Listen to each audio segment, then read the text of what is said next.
Thought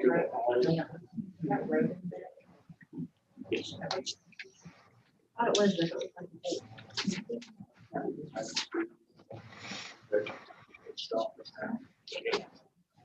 Okay. Okay, okay.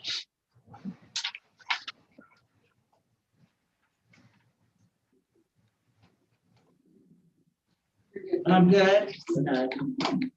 Want to call this monthly meeting of the Calico Board of Education to order and say that all members are present, Wendy. And we're going to do the pledge of allegiance.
(17th, 2020). Move to approve the minutes from November 17th meeting. second. I have a motion and a second. Do I have any discussion? Mr. Myers?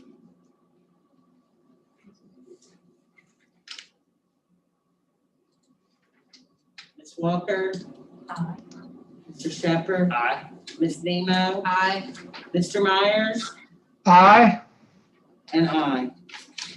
Item C, presentation of annual audit by Representative Jenkins and Kemper, CPA.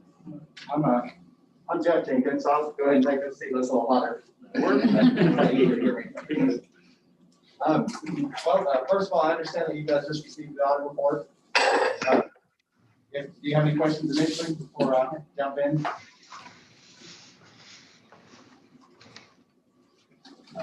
If we go to page 4 here. Page 4, I bring you there because it's the independent auditor's report, the part you report. And then it's on our letterhead, so if you have any questions upon further review of the audit, over the financial statements, our procedures, what we look at when we come out here, or anything actually during the year as time goes on. If you have any questions about school finance or anything you'd like to know, or just some kind of a scenario or something, feel free to call us. Our phone number is at the bottom. We're more than happy to help. We're your auditors, so we try to lean more on the educational than the punitive. So we're always trying to make sure and we assist our clients with making sure everything's done correctly, because that's kind of what we all want anyway. Well, we'll go on to the let's go on to page 6 here. I'm just going to go over the combined statements, make this a little shorter. On page 6 here, this is your combined statement of assets, liabilities, and fund balances, also known as balance sheet. And as you can see on your governmental fund types underneath that heading, those are your balance sheets for your general fund, and then your special revenue funds. In this instance, it's your building fund and your fallout fund, that are your special revenue funds. And then your debt service fund, which you all know is your sinking fund, which is your fund that you collect out of loan tax and sinking fund. Then underneath the next column, you have your fiduciary fund type. And in this instance, under your fiduciary fund types, you have an agency fund, which is your activity fund. And as you can see, that the cash is offset by a liability balance, showing that those funds are being held for student organizations. So that's why there's no fund balance in your activity fund. It's all held for student organizations, unless, of course, the board makes a decision and decides otherwise.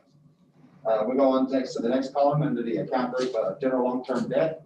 And that just shows the balance of outstanding on the liability side, shows the outstanding of bonds that you have payable at June 30th of 2020.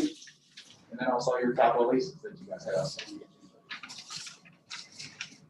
Any questions on your combined statement of assets, liabilities, and fund balances? We'll move on to page 7. Page 7 here is the combined statement of revenues, expenditures, and changes in cash fund balances, also known as an income statement, for just layman terms. And underneath the governmental fund types, and everything is underneath the governmental fund type here. We have your general fund. You're all familiar with that fund, its purposes. And then under your special revenue funds, those are once again your building fund and your co-op fund, since it's a combined statement. Later on in the financial statements, there's a combining statement that will show those two funds separately, but in this instance, since it's at the front of the audit, it shows them combined, since it's a combined statement. And then your debt service fund, once again, that's your sinking fund, so that shows your activities of your sinking fund throughout the year. And then your capital projects, which are your bond funds, and as you can see that they didn't show up on page 6 because they were fully expended as they're supposed to be for your bond funds. So your bond score, those funds are really used by the end of this week. Anybody have any questions on that? We'll move on forward here. I'll bring you to page 41. I'll jump to the end there, but like I said, if you do have any additional questions about this audit, the reports, the notes, financial statements, or our procedures, just feel free to give us a holler, and we'll be more than happy to. On page 41 here, below the summary of auditors results, you'll see that we came out here, we did a financial audit, the findings that reported for the financial statement audit, there were none. And then since your school district had more than $750,000 of federal program expenditures, which was no surprise to us, we didn't get blindsided. We kind of assumed it. We have to do additional federal program compliance testing to add on to our regular audit. And underneath the major federal award programs audit that we also performed while we were out here, we didn't find any major federal program non-compliant.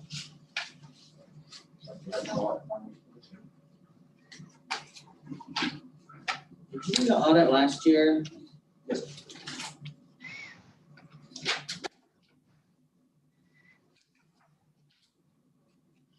We don't vote. Yes, we'll need to vote to approve the audit, and we'll need to get signatures from everybody. Right. We're gonna vote, and then we're gonna get signatures. Move to approve the 2019-20 audit as presented. I second that. Any discussion? Ms. Walker? Aye. Mr. Shepherd? Aye. Ms. Nemo? Aye. Mr. Myers? May I come by tomorrow and pick that up and do any signatures that I need to do at that time? You have to have everybody's tonight. Just a quorum. Okay. Mr. Meyer, they just need a quorum for the signature, so you won't have to do that. Okay, I vote aye, And but I would like to have a copy of it. Yes, sir, I'll keep a copy for you. Thank you. And I, Wendy. So we're gonna take a moment and sign the audit.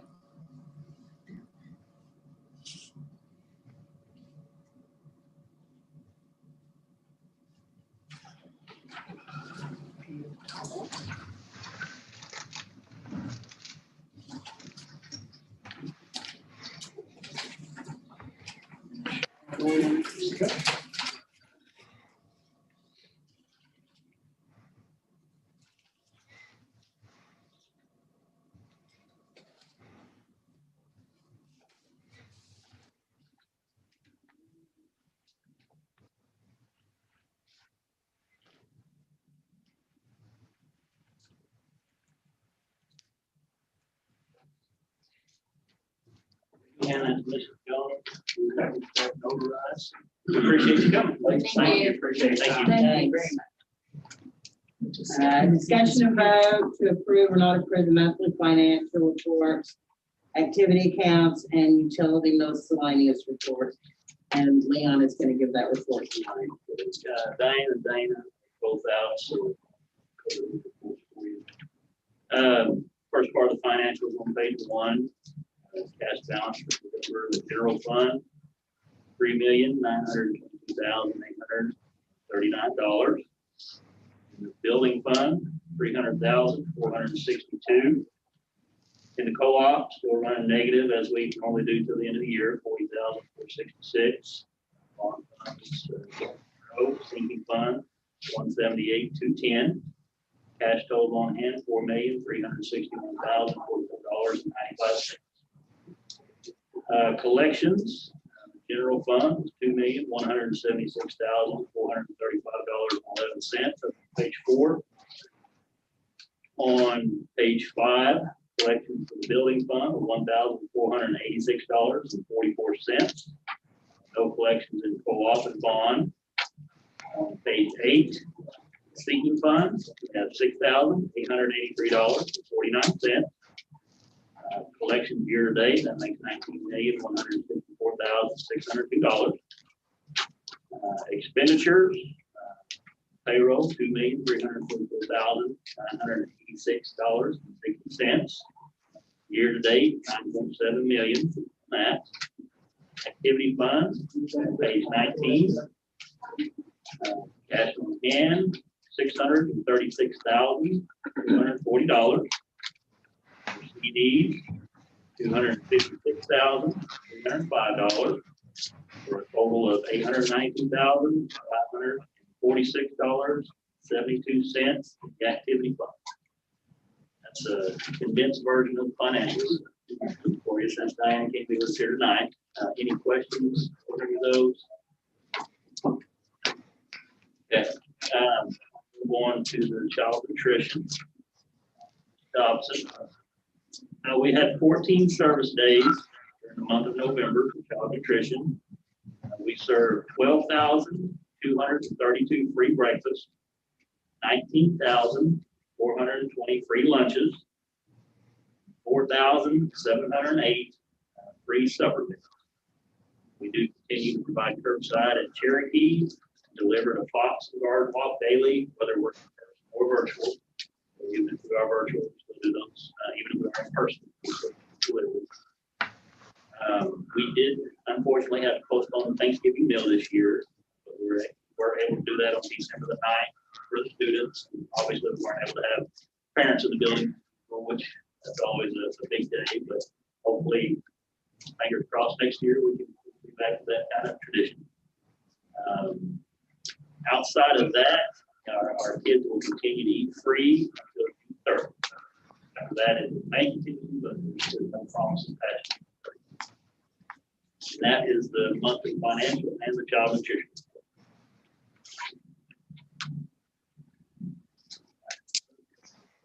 Financial. Any discussion? Mr. Meyer, Aye. Ms. Nemo? Aye. Mr. Shepherd? Aye. Mrs. Walker? Aye. And I. Superintendent's report? Okay, first thing, have a copy. COVID-19, just about every conversation. We did switch to distance learning this week in response, but we had a pretty big uptake. Okay. Among students and among staff, that's so that we can cover the students that we do have. Not so much the positive bigger, but the quarantines. So we're getting a lot more staff where we're getting hit with quarantines on each positive. So that kind of led to a situation where we really couldn't safely provide supervision and instruction at that point. So that led to our decision to move into distance learning. On that second page, you can see a breakdown. This is from the first day the students stepped on campus. Our numbers as far as positive cases per each site, quarantines. You can see 72 positive cases and 872 quarantines. So we're inching close to about 1,000 people who've been out on a quarantine period for some point in time. Like I said, we do transition this week. We're scheduled. Our staff will return on January the 4th. Students are scheduled to return. Obviously, we hope that's what happens, but we'll monitor the situation to see. Hopefully, we'll have some staff that is positive over break and they have to quarantine. Have our staff report to principals, directors over the break, that we can monitor, make sure that we're in a position to safely open January the 4th and the 5th. So we'll kind of monitor that as we go along throughout the break. Board election. This year we'll not have an official election. We'll have one person file for each spot. Walker will retain her seat for another term. Unfortunately, Sean will be leaving us. We do appreciate his time on the board this year. But we do have a candidate who filed for that position. This is Sean Kaufman. Both of those individuals will be sworn in again. Sean will be sworn in for the first time in April meeting. So Mr. Shepherd will stay with us until February. And finally, we were able to close on land about a week and a half ago. So we officially own that. Let me rephrase, the bank owns that. We'll start to pay the bank back now. One nice thing, Jason Wright was a real estate agent that worked with us on the purchase. And he donated back $1,500 of the commission to put it in Tigersville account. So just want to mention that he did that. And that is our superintendent's report. Wendy, do we have any public to be heard? No, ma'am. Okay, discussion about to approve or not approve the following surplus. Move to approve the surplus items listed in G1 and 2. Second that. Any discussion? Ms. Walker? Aye. Mr. Shepherd? Aye. Ms. Nemo? Aye. Mr. Myers? Aye. And I. The consent docket, vote to approve or not approve the following. I move to approve consent docket on A 3D. Second. Any discussion? Mr. Myers? Aye. Ms. Nemo? Aye. Mr. Shepherd? Aye. Ms. Walker? Aye. And I. Discussion about to approve or not approve the homeless district procedure manual. I'm going to have Ms. Jones give a brief breakdown on this. This is, the manual is new, but the content is not. These are the policies and the procedures that we already do, we already have in place. But as a requirement for federal monitoring issue, we had to create the document and bring them all in one spot and name it this and have the board approve. So, Ms. Jones, if you could. And as we just mentioned, our federal programs are monitored by the state once every 3 years. And hoped that they would skip that with COVID year, but they didn't. But so we worked on that all fall, had about 136 items that we had to gather, and that's already been turned in and actually approved. So it went almost flawlessly, which was a good thing. But one of the things that we did not have done for them was this was not a board approved document. We do like a McKinney-Vento policy in board policy, but this is more specific about what we do with our displaced students. And we have just under 300 kids that have been identified so far this year already as homeless. But this is something that we can put out on our website. We can give to our families, talk about the different services we have, the people that places they have to contact, identify, like Myra as our social worker, Nikki as our displaced person, talks about enrollment and transportation and all the things that they might, obstacles they might come across, and it just gives them something that they can go back to know how to get through those obstacles. Thank you. Have a motion? I move to approve the homeless district procedures manual. Second. Any discussion? Mr. Myers? Aye. Ms. Nemo? Aye. Mr. Shepherd? Aye. Ms. Walker? And I. Discussion and vote to approve or not approve revisions to the following policy, attendance policy. This is our attendance policy that we do have on the books already. We did, it's like, correct me if I'm wrong, but the only change that we did, we added the designation that we can be counted present with 90% of the work completed. And we added the or, so they could get this or this, to make it easier for us, because it's keeping track of someone being on the computer, getting their work done in 6.34 hours is not practical. So we just added the or, so it could be one or the other. Do I have a motion? Move to approve the attendance policy regulation 6009. Second. Any discussion? Ms. Walker? Aye. Mr. Shepherd? Aye. Ms. Nemo? Aye. Mr. Meyer? Aye. And I. Discussion and vote to approve or not approve the schedule of encumbrances. I move to approve the schedule of encumbrances. Second. Discussion? Ms. Walker? Aye. Mr. Shepherd? Aye. Ms. Nemo? Aye. Mr. Myers? Aye. And I.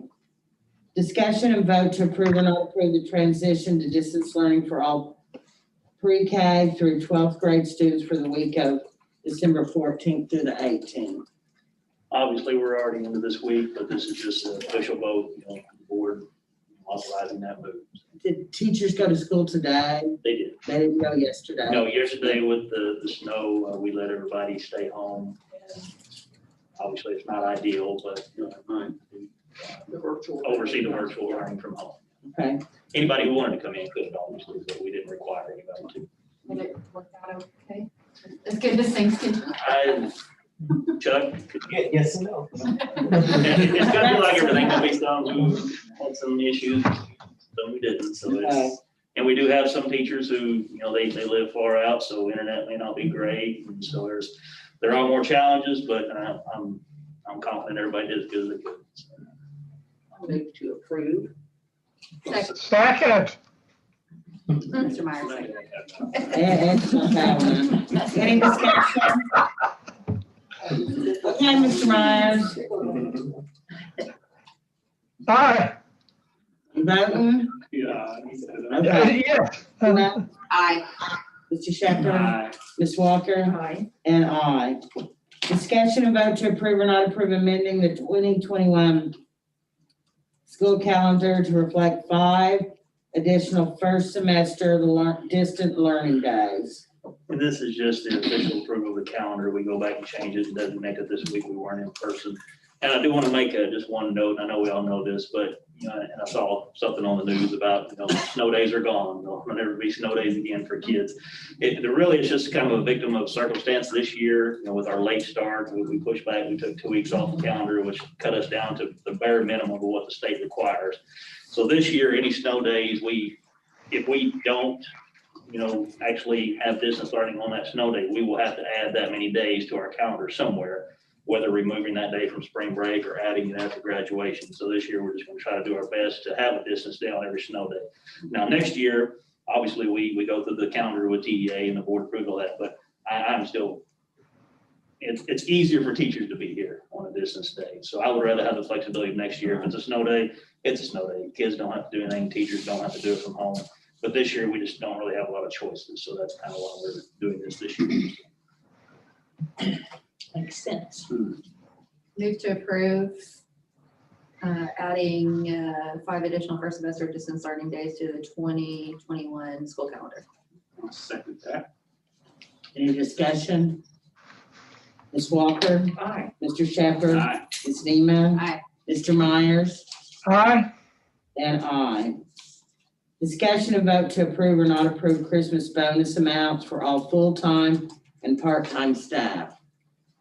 I move to approve Christmas bonus amounts for all full-time and part-time staff.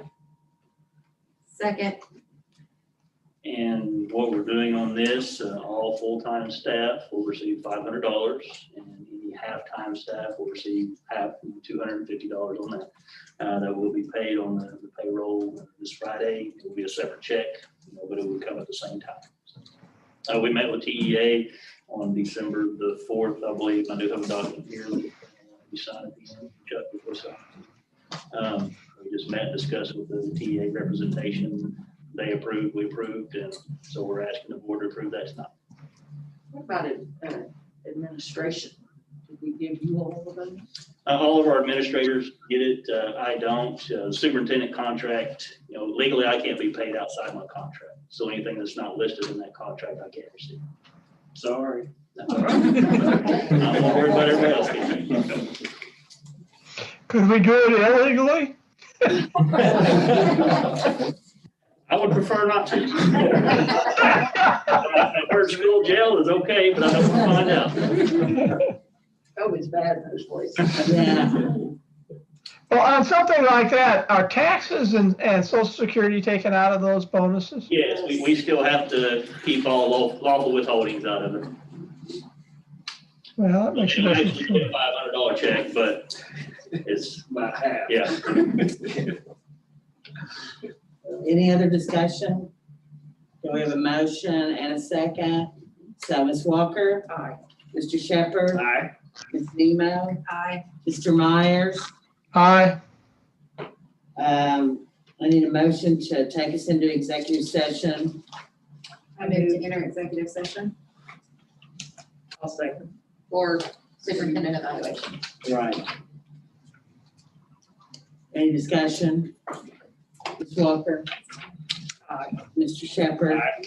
Ms. Nemo, Aye. Mr. Myers. Since I can't attend executive session, I'm going to say goodnight to you all and wish you well.